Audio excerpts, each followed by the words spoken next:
Breaking news आहे कराची खां वॾे वज़ीर सैयद मुराद अली शाह सां मुख़्तलिफ़ MPS जूं मुलाक़ातूं थियूं आहिनि। तव्हांखे अपडेट कयूं अहम ख़बर आहे इम्तियाज़ शेख डॉक्टर बहादुर डाहिरी शेर मोहम्मद बिलालाणी ऐं खटूमल वॾे वज़ीर सां मुलाक़ात कई आहे। तव्हांखे अपडेट कयूं पिया वॾे वज़ीर खे शिकारपुर नवाब शाह ऐं थर पार्कर जे अवामी मसइलनि खां आगाह कयो वियो आहे। हीट स्ट्रोक जी सूरत हाल बाबति लोड शेडिंग कई पई वञे। तव्हांखे अपडेट कयूं पिया ब्रेकिंग न्यूज़ आहे कराची मां वॾे वज़ीर सैयद मुराद अली शाह सां मुख़्तलिफ़ MPS मुलाक़ातूं कयूं आहिनि।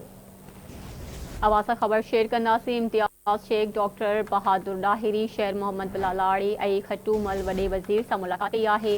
वॾे वज़ीर खे शिकारपुर नवाब शाह थर पार्कर जे अवामी मसइलनि खां आगाह कयो वियो।